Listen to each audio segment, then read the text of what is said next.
IPL 2025 మార్చి 14వ తేదీ నుండి start అవుతుందని చెప్పి ఆల్రెడీ మనకు ఒక అప్డేట్ వచ్చింది.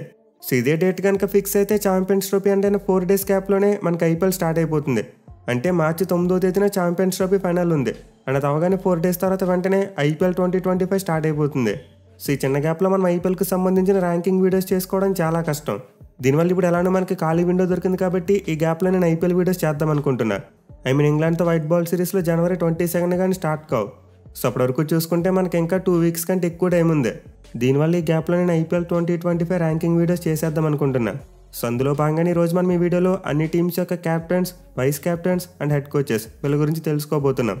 అండ్ ఈ వీడియో తర్వాత నేను రేపటి నుండి wicket keepers ranking, openers ranking, అలాగే bowling ranking, batting ranking, middle order ranking ఇలా అన్ని కూడా చేసుకుంటూ వరుసగా వెళ్దాం.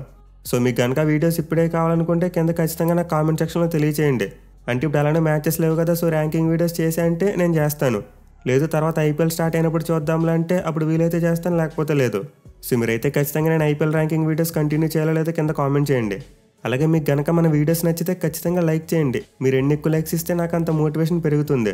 సో నేనైతే మీరు ప్రతి ఐపీఎల్ ర్యాంకింగ్ వీడియోస్కి ఒక 10K లైక్స్ ఇస్తారనుకుంటున్నా. చూద్దాం మరి టార్గెట్ని రీచ్ అవుతానో లేదనేది. ఎనీవే ఈ వీడియోలో అయితే మనం క్యాప్టెన్స్, వైస్ క్యాప్టెన్స్ మరి హెడ్ కోచెస్ గురించి మాట్లాడుకోబోతున్నాం. సో ప్రజెంట్ చూసుకుంటే మొత్తం అన్ని టీంలోకి హెడ్ కోచెస్ అఫీషియల్గా అనౌన్స్ చేసేశారు. బట్ క్యాప్టెన్స్ మరి వైస్ క్యాప్టెన్స్ విషయానికి వస్తే ఇంకా క్లారిటీ లేదు. ఇన్ఫాక్ట్ ఒక 5 టీంలు ఇంకా తమ క్యాప్టెన్స్ ఎవరో కూడా చెప్పలేదు. సో నేనైతే ఈ వీడియోలో ముందు తమ క్యాప్టెన్స్ని కన్ఫర్మ్ చేసిన టీమ్స్ గురించి చెప్తాను. అండ్ దాని మిగతా టీమ్స్కి క్యాప్టెన్స్ మరి వైస్ క్యాప్టెన్స్ ఎవరైతే ఛాన్స్ ఉంటుందో ప్రిడిక్ట్ చేద్దాం. సో ముందుగా క్యాప్టెన్స్ని ఫిక్స్ చేసుకున్న టీమ్స్ చూసుకుంటే నెంబర్ 1 సన్ రైజర్స్ హైదరాబాద్. వీళ్ళైతే లాస్ట్ టైం ప్యాట్ కమిన్స్ క్యాప్టెన్సీలో బరిలోకి దిగారు. అండ్ అతని సారథ్యంలో ఎస్ఆర్హెచ్ టీం అద్భుతమైన కంబ్యాక్ చేసి ఫైనల్కి కూడా వెళ్ళింది. సో ప్యాట్ కమిన్స్కి అయితే ఐపీఎల్ 57.14 విన్ పర్సెంటేజ్ ఉంది. మెయిన్లీ ప్రజెంట్ అతని క్యాప్టెన్సీలో ఆస్ట్రేలియా టీం వరుస పెట్టి కప్పుల మీద కప్పులు గెలుస్తున్నారు. సో దీంతో ఖచ్చితంగా ప్యాట్ కమిన్స్ ఈ ఐపీఎల్ ట్రోఫీని కూడా తన ఖాతాలో వేసుకోవాలని చూస్తాడు. ఇక వీళ్ళ వైస్ క్యాప్టెన్ విషయానికి వస్తే లాస్ట్ టైం భువనేశ్వర్ కుమార్ని పెట్టుకున్నారు, కానీ ఈసారి మాత్రం అతని టీంలో లేడు.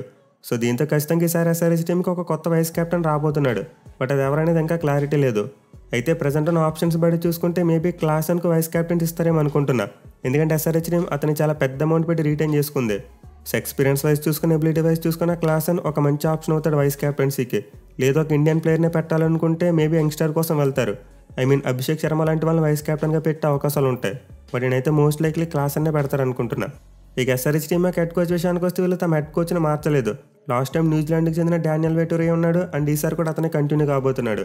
సో స్ట్రాటజికల్గా వెటూరియా అయితే చాలా మంచి కోచ్. ఇన్ఫాక్ట్ అతని మరి కమిన్స్ యొక్క క్యాప్టెన్సీ బాగా సెట్ అయ్యాయి. అందుకే ఎస్ఆర్హెచ్ టీం గత సీజన్లో అందరినీ సర్ప్రైజ్ చేస్తూ అద్భుతంగా పెర్ఫామ్ చేసింది. సో రాబోయే సీజన్కి అయితే SRH team almost same leadership గ్రూప్తోనే వెళ్ళబోతుంది. Number 2 Chennai Super Kings. వీళ్ళు కూడా తమ లీడర్షిప్ గ్రూప్లో ఎలాంటి మార్పులు చేయలేదు. ఇన్ఫాక్ట్ లాస్ట్ ఇయర్ అనుకోకుండా లీగ్ స్టార్ట్ అయ్యే టైంలో ఒక మార్పు చేశారు. తమ ఓజీ కెప్టెన్ ఎంఎస్ ధోని తన బాధ్యతలను రుతురాజ్ గైక్వాడ్కి అప్పగించాడు. దీంతో సిఎస్కే టీం లాస్ట్ ఇయర్ అతని క్యాప్టెన్సీలోనే బరిలోకి దిగింది. సో రాబోయే సీజన్లో కూడా సిఎస్కే టీం అతని క్యాప్టెన్సీలోనే బరిలోకి దిగబోతుంది. మెయిన్లీ గత ఏడాది గైక్వాడ్ చాలా వరకు మంచి ఫలితాలు అందించాడు. సిఎస్కే టీం ప్లే ఆఫ్స్కు క్వాలిఫై కాకపోయినప్పటికీ క్యాప్టెన్గా అతని విన్ పర్సెంటేజ్ 50 ఉంది.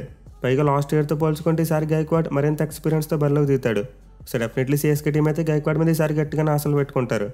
ఇక వాళ్ళ వైస్ క్యాప్టెన్ విషయంలో చూసుకున్న పెద్దగా మార్పు ఏమీ లేదు. లాస్ట్ టైం జడేజా వైస్ క్యాప్టెన్సీలో బరిలోకి దిగారు. అండ్ ఈసారి కూడా మోస్ట్ లైక్లీ అతనే వైస్ క్యాప్టెన్గా ఉండబోతున్నాడు. ఈవెన్ వాళ్ళ హెడ్ కోచ్ విషయంలో కూడా ఎలాంటి మార్పు లేదు. మరోసారి న్యూజిలాండ్కి చెందిన స్టీఫెన్ ఫ్లెమింగ్ కోచ్లోనే బరిలోకి దిగబోతున్నారు. సో ఇతనైతే ఐపీఎల్ హిస్టరీలోనే the most successful coach.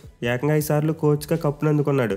So IPL 2024లో సిఎస్కే టీం అలాంటి లీడర్షిప్ గ్రూప్లో వెళ్ళిందో ఇప్పుడు కూడా సేమ్ టు సేమ్. బట్ ఈసారి అయితే కాస్త బెటర్ పెర్ఫార్మెన్స్ వాళ్ళ దగ్గర నుంచి ఎక్స్పెక్ట్ చేయవచ్చు. ఎందుకంటే ఈసారి టీం ఇంకా బాగా సెట్ అయింది. Number 3 Rajasthan Royals. ఈ టీం యొక్క క్యాప్టెన్ విషయంలో ఎలాంటి మార్పు లేదు. మరోసారి రాజస్థాన్ టీం సంజు శాంసన్ క్యాప్టెన్సీలోనే బరిలోకి దిగబోతుంది. అండ్ సంజుకి చూసుకుంటే ఐపీఎల్ క్యాప్టెన్గా మంచి రికార్డు ఉంది. అతని విన్ పర్సెంటేజ్ 52.63గా ఉంది. సో ఇప్పటివరకు సంజు శాంసన్ క్యాప్టెన్గా ట్రోఫీ గెలవలేకపోయినప్పటికీ చాలాసార్లు ఆర్ఆర్ టీంకి మంచి ఫలితాలు అందించాడు. ఇన్ఫాక్ట్ ఒకసారి ఫైనల్కు కూడా తీసుకెళ్లాడు.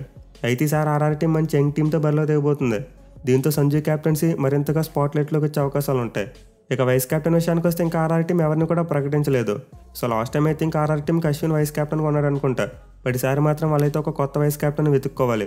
మెయిన్లీ వాళ్ళ దగ్గర నితీష్ రాణా లాంటి ఒక మంచి ఎక్స్పీరియన్స్ ఉన్న క్యాండిడేట్ ఉన్నాడు. సో గతంలో అతను ఆల్రెడీ కేకేఆర్ టీంకి క్యాప్టెన్సీ చేశాడు. దీంతో అతను వైస్ క్యాప్టెన్గా పెట్టుకుంటే బాగానే సెట్ అవుతుంది. లేదా వాళ్ళు రీటైన్ చేసుకుని యంగ్స్టార్కి ఇవ్వాలనుకుంటే జైస్వాల్కి ఇచ్చిన మనం ఆశ్చర్యపోనవసరం లేదు. ఇన్ఫాక్ట్ జాఫ్ రాచా లాంటి మరో ఆప్షన్ కూడా ఉంది. బట్ నేనైతే మోస్ట్ లైక్లీ నితీష్ రాణాకి ఇస్తారనుకుంటున్నా. ఇక రాజస్థాన్ టీమే హెడ్ కోచ్ విషయానికి వస్తే మార్పు జరిగింది. వాళ్ళు మరోసారి ది ఓజీ రాహుల్ ద్రావిడ్ని తిరిగి తీసుకొచ్చారు. సో మన టీమిండియా వాళ్ళు రాహుల్ ద్రావిడ్కి హెడ్ కోచ్గా ఎంత ఎక్స్పీరియన్స్ ఉందో నేను ప్రత్యేకంగా చెప్పనవసరం లేదు. ఇన్ఫాక్ట్ రీసెంట్గానే మన టీమిండియాకి ఈ ఫార్మాట్లో T20 వరల్డ్ కప్ కూడా అందించాడు. సో ఖచ్చితంగా ఈసారి అయితే ఆర్ఆర్ టీం చాలా స్ట్రాంగ్ హెడ్ కోచ్తో బరిలో దిగబోతుంది. ఎస్పెషల్లీ అతను యంగ్స్టర్స్ని బాగా గైడ్ చేస్తాడు. పైగా ఇంకో థింగ్ ఏంటంటే ఇప్పటివరకు రాహుల్ ద్రావిడ్ IPL ట్రోఫీ గెలవలేదు. సో దీంతో ఎలాగైనా సరే ఆ కోరికని యంగ్స్టర్స్తో నెరవేర్చాలని చూస్తాడు. చూడాలి మరి మంచి ఉడుకు రక్తంతో కనిపిస్తున్న ఆర్ఆర్ టీంలో రాహుల్ ద్రావిడ్ ఎలా గైడ్ చేస్తారనేది. Number 4 Mumbai Indians. IPL 2024లో ఘోర పరాజయాన్ని చవిచూసిన టీం ముంబై ఇండియన్స్ టీం. వీళ్ళైతే పాయింట్స్ టేబుల్ అట్టడుగు స్థానంలో నిలిచారు. బట్ స్టిల్ ఎంఐ టీం అయితే వాళ్ళ క్యాప్టెన్సీ విషయంలో ఎలాంటి మార్పు చేయలేదు. మరోసారి హార్దిక్ పాండ్యా క్యాప్టెన్సీలోనే బరిలో దిగబోతున్నారు. సో హార్దిక్ పాండ్యా అయితే ఆల్రెడీ IPLలో క్యాప్టెన్గా ఒకసారి కప్ గెలుచుకున్నాడు అండ్ ఆల్సో మరోసారి ఫైనల్ కూడా తీసుకెళ్లాడు గుజరాత్ టీంని. In fact last time Mumbai Indians team చాలా పరాజయాలు చూసినప్పటికీ స్టిల్ హార్దిక్ పాండ్యా యొక్క విన్ పర్సెంటేజ్ 57.77గా ఉంది. సో ఇదైతే ప్రస్తుతం IPL 2025లో మిగతా క్యాప్టెన్స్తో పోల్చుకుంటే highest win percentage. And also ఈసారి చూసుకుంటే ముంబై టీంలో గొడవలు తొలగిపోయినట్టే కనిపిస్తుంది కాబట్టి ఖచ్చితంగా హార్దిక్ పాండ్యా నుండి ఇంకా మెరుగైన పెర్ఫార్మెన్స్ ఎక్స్పెక్ట్ చేయవచ్చు. ఇక వాళ్ళ వైస్ కెప్టెన్ విషయానికి వస్తే చాలా ఆప్షన్స్ ఉన్నాయి. ఇన్ఫాక్ట్ క్యాప్టెన్సీ విషయంలోనే వాళ్ళకి బోల్డ్ అండ్ ఆప్షన్స్ ఉన్నాయి. సో వైస్ కెప్టెన్స్ అనేది రోహిత్ శర్మ చేయొచ్చు, బుమ్రా చేయొచ్చు, లేకపోతే సూర్యకుమార్ యాదవ్. ఈ ముగ్గురు ఎవరైనా చేయొచ్చు. ఇన్ఫాక్ట్ వాళ్ళ ముగ్గురు కలిసి కూడా చేయొచ్చు. బట్ ఎన్నో పేపర్ మీద ఒక నేమ్ చెప్పాలనుకుంటే మాత్రం మోస్ట్ లైక్లీ సూర్యకుమార్ యాదవ్కి ఇచ్చే అవకాశాలు ఉన్నాయి. ఎందుకంటే ప్రజెంట్ అతను T20 ఫార్మేట్లో మన టీమిండియా క్యాప్టెన్. దీంతో నేనైతే ముంబై టీం సూర్యకుమార్ యాదవ్ని వైస్ కెప్టెన్గా అపాయింట్ చేస్తారనుకుంటున్నా. అదర్వైజ్ బుమ్రాని చేయొచ్చు. ఇక హెడ్ కోచ్ విషయానికి వస్తే ముంబై టీంలో మార్పు జరిగింది. లాస్ట్ టైం వాళ్ళకి మార్క్ బౌచర్ ఉన్నాడు. బట్ ఈసారి మాత్రం మహిళా జయవర్ధనిని తీసుకొచ్చారు. సో శ్రీలంకకు చెందిన లెజెండ్ అయితే IPLలో చాలా సక్సెస్ఫుల్ కోచ్. ఇన్ఫాక్ట్ ప్రీవియస్గా ముంబై టీంతో 3 సార్లు ట్రోఫీ గెలుచుకున్నాడు. సో IPL చరిత్రలో ఫ్లెమింగ్ తర్వాత కోచ్గా ఎక్కువ ట్రోఫీలు గెలుచుకుందే మహిళా జయవర్ధనే. దీంతో ఖచ్చితంగా ముంబై టీం ఈసారి జయవర్ధన్ మీద భారీగా ఆశలు పెట్టుకుంటారు. ఎస్పెషల్లీ లాస్ట్ ఇయర్ ఎదురైన పరాభావం నుంచి కంబ్యాక్ చేసి ఈసారి ఎలాగైనా సరే ఫైనల్కి వెళ్ళాలని చూస్తారు. Number 5 Gujarat Titans. వీళ్ళ లీడర్షిప్ గ్రూప్లో అసలు ఎలాంటి మార్పు జరగలేదు. Same captain, same vice captain and same head కోచ్తోనే IPL 2025 కూడా ఆడబోతున్నారు. సో లాస్ట్ ఇయర్ అయితే శుభ్మన్ గిల్ GT టీంకి క్యాప్టెన్సీ చేశాడు. బట్ ఆ టీం అయితే ప్లే ఆఫ్స్కి వెళ్ళలేకపోయింది. అయితే గతంతో పోల్చుకుంటే ఈసారి గుజరాత్ టీం తమ టీంని స్ట్రాంగ్గా చేసుకున్నారు. అండ్ శుభ్మన్ గిల్కి చూసుకున్న క్యాప్టెన్గా ఎక్స్పీరియన్స్ వచ్చింది. ఇన్ఫాక్ట్ లాస్ట్ ఇయర్ అతనికి 41.66 విన్ పర్సెంటేజ్ ఉంది. సో మేబీ ఈసారి అయితే మనం క్యాప్టెన్ శుభ్మన్ గిల్ నుండి కాస్త బెటర్ పర్ఫార్మెన్స్ ఎక్స్పెక్ట్ చేయవచ్చు. ఇక వాళ్ళ వైస్ కెప్టెన్ విషయానికి వస్తే లాస్ట్ టైం రషీద్ ఖాన్ ఉన్నాడు అండ్ ఈసారి కూడా అతనే కంటిన్యూ కాబోతున్నాడు. ఎందుకంటే గుజరాత్ టీం రషీద్ ఖాన్ని రీటైన్ చేసుకున్నారు. దీంతో ఖచ్చితంగా అతనే కంటిన్యూ చేస్తారు. ఇక కోచ్ విషయంలో చూసుకుని ఎలాంటి మార్పు లేదు. మరోసారి ఆశిష్ నెహ్రా కోచింగ్లోనే బరిలోకి దిగబోతున్నారు. సో మన టీమిండియాకి చెందిన లెజెండరీ ప్లేయర్కి అయితే కోచ్గా చాలా ఎక్స్పీరియన్స్ ఉంది. ఇన్ఫాక్ట్ ప్రీవియస్గా గుజరాత్ టైటన్స్ టీంకి ఆల్రెడీ ఒకసారి ట్రోఫీ కూడా అందించాడు. సో సేమ్ లీడర్షిప్ గ్రూప్తో బరిలోకి దిగుతున్న గుజరాత్ టైటన్స్ టీం ఈసారి కొత్త కాంబినేషన్తో ఎలాంటి మ్యాజిక్ చేస్తారో వేచి చూడాలి. Number 6 royal Challengers Bengaluru. IPL 2025 అయితే RCB క్యాప్టెన్ మారబోతున్నాడు. ఎందుకంటే లాస్ట్ టైం వాళ్ళకి క్యాప్టెన్గా చేసిన ఫ్యాఫ్ డూ ప్లెసిస్ ఇప్పుడు వాళ్ళ టీంలోనే లేడు. ఈసారి అయితే RCB టీం ఒక కొత్త క్యాప్టెన్తో బరిలో దిగబోతుంది. బట్ ఆ క్యాప్టెన్ ఎవరైనా ఇంకా అనౌన్స్ చేయలేదు. అయితే మనం ఆల్రెడీ కొన్ని రిపోర్ట్స్ చూసాం విరాట్ కోహ్లీ మళ్ళీ క్యాప్టెన్సీ తిరిగి తీసుకోబోతున్నాడని చెప్పి. So most likely RCB team అయితే కోహ్లీ క్యాప్టెన్సీలోనే బరిలో దిగొచ్చు. బట్ కోహ్లీకి చూసుకుంటే క్యాప్టెన్గా ఇప్పటివరకు ఒక్క ట్రోఫీ కూడా లేదు. బట్ విన్ పర్సెంటేజ్ మాత్రం 46.15గా ఉంది. సో IPL స్టార్టింగ్ నుండి ఉన్నప్పటికీ విరాట్ కోహ్లీకి అయితే IPL ట్రోఫీ అనేది ఒక అందని ద్రాక్షలాగే ఉంది. మరి ఈసారైనా క్యాప్టెన్గా తన సెకండ్ టెన్యూర్లోనే కప్ కొడతాడో లేదో వేచి చూడాలి. ఇక వైస్ క్యాప్టెన్ విషయానికి వస్తే RCB టీంకి చాలా ఆప్షన్స్ ఉన్నాయి. ఇన్ఫాక్ట్ వాళ్ళ టీంలో డొమెస్టిక్ టీంలో క్యాప్టెన్సీ చేసే వాళ్ళు చాలామంది ఉన్నారు. సో RCB టీం కావాలనుకుంటే భువనేశ్వర్ కుమార్ను వైస్ క్యాప్టెన్గా పెట్టుకోవచ్చు. లేకపోతే కృణాల్ పాండ్యాని ట్రై చేయవచ్చు.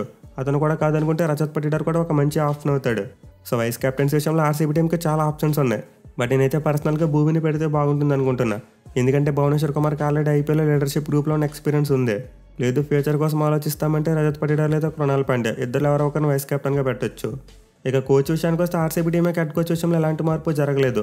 మరోసారి Zimbabwe legend and Andy Flower కోచింగ్లోనే బరిలో దిగబోతున్నారు. సో ఎక్స్పీరియన్స్ వైస్ చూసుకుంటే ఈయనకైతే చాలా అనుభవం ఉంది. ఇన్ఫాక్ట్ అదర్ టోర్నమెంట్స్లో చాలా టీమ్స్కి కప్పులు అందించాడు. బట్ IPL మాత్రం అతనికి కూడా ఒక అందని ద్రాక్షలాగే ఉంది. సో ఈసారి RCB టీం యాండీ ఫ్లవర్ కోచింగ్లో కప్పు కొడుతుందో లేదో మీరు కింద కామెంట్ చేయండి. Number 7 Lucknow Super Giants. వీళ్ళు కూడా IPL 2025 కోసం ఒక కొత్త క్యాప్టెన్తో రాబోతున్నారు. ఎందుకంటే వీళ్ళకి లాస్ట్ టైం క్యాప్టెన్సీ చేసిన KL రాహుల్ ఇప్పుడు ఆ టీంలో లేడు. సో లక్నో టీం అయితే ఆప్షన్లో రిషబ్ పంత్ను కొన్నారు. దీంతో మోస్ట్ లైక్లీ అతనే క్యాప్టెన్సీ చేయబోతున్నాడు. ఇన్ఫాక్ట్ వాళ్ళ ఓనర్ సంజీవ్ గోయంకి ఇండైరెక్ట్గా ఆల్రెడీ ఒక ఇండికేషన్ కూడా ఇచ్చేశారు. బట్ ఇంకా అఫీషియల్ కన్ఫర్మేషన్ మాత్రం రాలేదు. సో సేమ్ RCBలోని లక్నో టీం కూడా క్యాప్టెన్సీ విషయంలో ఇంకా కన్ఫర్మేషన్ రావాలి. అయితే యాజ్ క్యాప్టెన్గా చూసుకుంటే మాత్రం పంత్కి IPLలో చాలా మంచి సక్సెస్ ఉంది. ఇన్ఫాక్ట్ అతని విన్ పర్సెంటేజ్ 53.57గా ఉంది. సో డెఫినెట్లీ లక్నో టీం అయితే పంత్ మీద చాలా ఆశలు పెట్టుకుని అతన్ని క్యాప్టెన్గా అపాయింట్ చేయొచ్చు. అండ్ ఆల్సో పంత్ చూసుకుని ఇప్పటివరకు క్యాప్టెన్గా కప్ కొట్టలేదు. దీంతో అతను కూడా హిమ్సెల్ఫ్ ఫస్ట్ టైం కప్ గెలవడంతో పాటు లక్నో టీం కూడా ఫస్ట్ టైం కప్ అందించాలని చూస్తాడు. ఇక వైస్ కెప్టెన్ విషయానికి వస్తే ఎలాంటి మార్పు లేదు. లాస్ట్ టైం నికోలస్ పురాన్ ఉన్నాడు అండ్ ఈసారి కూడా అతనే కంటిన్యూ కాబోతున్నాడు. సో ఈసారి అయితే లక్నో టీంకి కెప్టెన్ మరి వైస్ కెప్టెన్ ఇద్దరు కూడా లెఫ్ట్ హ్యాండ్ బ్యాట్స్మెనే అండ్ వికెట్ కీపర్సే. ఇక కోచ్ విషయంలో చూసుకున్న లక్నో టీంలో ఎలాంటి మార్పు లేదు. మరోసారి ఆస్ట్రేలియాకి చెందిన లెజెండరీ ప్లేయర్ జస్టిన్ లాంగర్ కోచింగ్లోనే బరిలో తిరగబోతున్నారు. అయితే అతను కూడా హెడ్ కోచ్ ఇప్పటివరకు ఐపీఎల్ ఒక్కసారి కూడా ట్రోఫీ గెలవలేదు. సో లక్నో టీం కూడా ఖచ్చితంగా ఫస్ట్ టైం కప్ కొట్టాలని హంకర్ చాలా ఎక్కువగా ఉంటుంది. ఎందుకంటే వాళ్ళ లీడర్షిప్ గ్రూప్లో ఇప్పటివరకు ఎవరు కూడా ఆ ట్రోఫీని అందుకోలేకపోయారు. Number 8 Delhi Capitals. వీళ్ళు కూడా సేమ్ స్టోరీ. ఇన్ఫాక్ట్ లక్నో మరియు ఢిల్లీ టీమ్స్ ఈ రెండు కూడా తమ క్యాప్టెన్స్ని స్వాప్ చేసుకున్నాయని చెప్పుకోవచ్చు. ఎందుకంటే లాస్ట్ టైం ఢిల్లీకి కెప్టెన్గా ఉన్న రిషబ్ పంత్ ఈసారి లక్నోకి వెళ్ళాడు అండ్ లక్నోకి కెప్టెన్గా ఉన్న కేఎల్ రాహుల్ ఢిల్లీలోకి వచ్చాడు. So most likely Delhi Capitals team రాహుల్కి కెప్టెన్స్ ఇవ్వబోతున్నారు. ఎందుకంటే అతనికి కెప్టెన్గా చాలా మంచి ఎక్స్పీరియన్స్ ఉంది. పైగా ఐపీఎల్ క్యాప్టెన్కి విన్ పర్సెంటేజ్ చూసుకున్న 48.43గా ఉంది. సో నేనైతే పర్సనల్గా ఢిల్లీ టీం రాహుల్కి క్యాప్టెన్స్ ఇస్తే బాగుంటుంది అనుకుంటున్నా. లేదు వీళ్ళు కో క్యాప్టెన్స్తో వెళ్తామనుకుంటే అక్షర్ పటేల్ని కూడా క్యాప్టెన్గా పెట్టొచ్చు. అంటే ఆడది మనం ప్రో కబడ్డీ లీగ్లో చూసాం. ఢిల్లీ టీం కో క్యాప్టెన్స్తో వెళ్లారు. నవీన్ ఎక్స్ప్రెస్ మరి ఆషు మాలిక్ ఇద్దరిని కూడా క్యాప్టెన్స్గా పెట్టారు. దీంతో మేబీ ఢిల్లీ క్యాపిటల్స్ కూడా అదే బాటలో వెళ్ళొచ్చు. ఎందుకంటే వాళ్ళు అక్షర్ పటేల్ని కూడా ఒక లీడర్గా చూస్తున్నారు. సో మేబీ ఢిల్లీ టీం కో క్యాప్టెన్స్తో వెళ్ళినా సరే మనం ఆశ్చర్యపోయిన అవసరం లేదు. బట్ నేనైతే కేఎల్ రాహుల్కి క్యాప్టెన్స్ ఇచ్చి అక్షర్ పటేల్కి వైస్ క్యాప్టెన్స్ ఇస్తే బాగుంటుంది అనుకుంటున్నా. ఇక కోచ్ విషయానికి వస్తే ఢిల్లీ టీంకి అయితే ఒక కొత్త కోచ్ వచ్చారు అండ్ అతని పేరు హేమంగ్ బగానే. సో లాస్ట్ టైం అయితే ఈయన ఐ థింక్ ఎస్ఆర్హెచ్ టీంకి బ్యాటింగ్ కోచ్గా ఉన్నారనుకుంటా. బట్ ఈసారి మాత్రం ఒక టీంకి హెడ్ కోచ్గా మారిపోయారు. దీంతో ఖచ్చితంగా ఈయన మీద కాస్త ప్రెజర్ ఉండే అవకాశాలు ఉన్నాయి. పైగా ఢిల్లీ టీం ఇప్పటివరకు ఒక్కసారి కూడా కప్ కొట్టలేదు. సో ఢిల్లీ టీం అయితే ఈసారి తమ లీడర్షిప్ గ్రూప్లో చాలా మార్పులు చేశారు. కొత్త క్యాప్టెన్తో పాటు కొత్త హెడ్ కోచ్ని తీసుకొచ్చారు. చూడాలి మరి మార్పులు తమకు వర్కౌట్ అవుతాయో లేదనేది. Number 9 Punjab Kings. ఐపీఎల్ 2025లో పీబీకేఎస్ కెప్టెన్ కూడా మారిపోబోతున్నాడు. లాస్ట్ టైం వాళ్ళు శిఖర్ ధవన్ మరియు శామ్ కరన్ ఇద్దరు క్యాప్టెన్సీలు ఆడారు. కానీ ఈసారి మాత్రం ఆ ఇద్దరు కూడా టీంలో లేరు. ఈసారి అయితే PBKS team most likely Shreyas Iyer క్యాప్టెన్సీలో బరిలో దిగే అవకాశాలు ఎక్కువగా కనిపిస్తున్నాయి. ఎందుకంటే వాళ్ళు ఆప్షన్లో అతను చాలా పెద్ద అమౌంట్ పెట్టుకున్నారు. పైగా లాస్ట్ ఇయర్ అతను కేకేఆర్ టీంకి కప్ కూడా అందించాడు. So most likely PBKS team అయితే శ్రేయస్ అయ్యర్ని క్యాప్టెన్గా అపాయింట్ చేయబోతున్నారు. బట్ ఇంకా అఫీషియల్ కన్ఫర్మేషన్ అయితే లేదు. అయితే ఒకవేళ శ్రేయస్ అయ్యర్ క్యాప్టెన్గా అయితే మాత్రం అతను మేబీ ఐపీఎల్ 2025లో the most second experienced captain అవుతాడు. ఐ మీన్ విరాట్ కోహ్లీ కంటే అతను ఎక్కువ ఎక్స్పీరియన్స్ ఉన్న క్యాప్టెన్గా మారుతాడు. ఇన్ఫాక్ట్ ట్రోఫీస్ వైజ్ చూసుకుంటే ఇప్పటివరకు మనం చెప్పుకున్న క్యాప్టెన్స్లో హార్దిక్ పాండ్యా ఒకటే ట్రోఫీ గెలిచాడు. మన తర్వాత చూసుకుంటే ట్రోఫీ గెలిచిన మరో క్యాప్టెన్ శ్రేయస్ అయ్యరే. సో ఖచ్చితంగా అయితే డిఫెండింగ్ క్యాప్టెన్గా అయ్యర్ మీద అయితే ఎక్స్పెక్టేషన్స్ గట్టిగానే ఉన్నాయి. ఈవెన్ అతను విన్ పర్సెంటేజ్ చూసుకున్న 53.62గా ఉంది. అంటే ఇప్పటివరకు మనం చెప్పుకున్న క్యాప్టెన్స్లో థర్డ్ హైయెస్ట్ అతందే.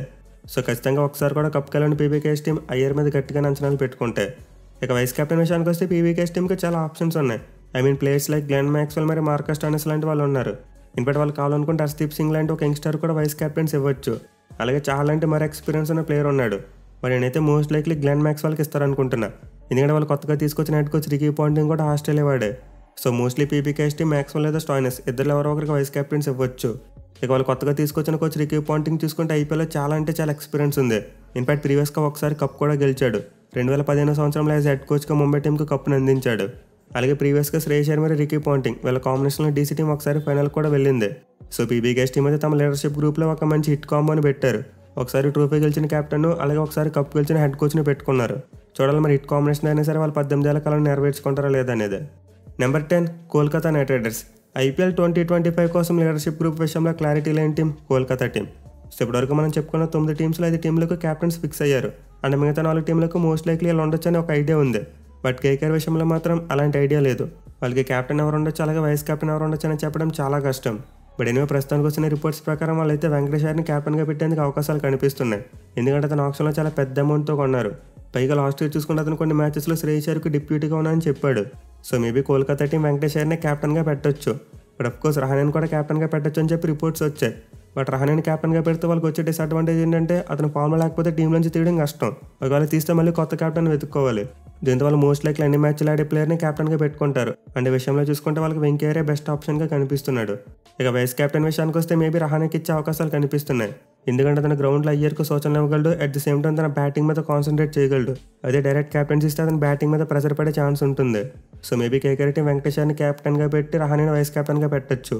లేదు వైస్ కెప్టెన్ కూడా కింగ్ స్టార్ కావాలనుకుంటే రింకు సింగ్ని పెట్టే అవకాశాలు ఉంటాయి. ఇక కోచ్ విషయానికి వస్తే వీళ్ళ హెడ్ కోచ్ విషయంలో ఎలాంటి మార్పు లేదు. మరోసారి చంద్రకాంత్ పండిట్ కోచింగ్లోనే బరిలోకి దిగబోతున్నారు. సో నేత లాస్ట్ ఇయర్ అందరినీ సర్ప్రైజ్ చేస్తూ కోచ్గా కప్పు గెలుచుకున్నాడు. దీంతో ఖచ్చితంగా కేకేఆర్ టీం అతని మీద మరోసారి గట్టిగా ఆశలు పెట్టుకుంటుంది. ఎస్పెషల్ వాళ్ళకి లీడర్షిప్ గ్రూప్ ఇప్పుడు కాస్త అటు ఇటు ఉంది. చూడాలి మరి దీన్ని కోచ్ పండిట్ ఎలా సార్ట్అవుట్ చేస్తారనేది. సో వీళ్ళు గైస్ ఐపీఎల్ 2025 కోసం అన్ని టీంల యొక్క captains, vice captains and coaches. మరి 10 టీంల యొక్క లీడర్షిప్ గ్రూప్స్ చూసిన తర్వాత మీరు ఎవరి దగ్గర స్ట్రాంగ్ లీడర్షిప్ గ్రూప్ ఉందనుకుంటున్నారో కింద కామెంట్ చేయండి. అలాగే వీడియో నచ్చితే ఖచ్చితంగా లైక్ చేసి ఛానల్కి సబ్స్క్రైబ్ చేయండి. Thank you for watching. Have a nice day.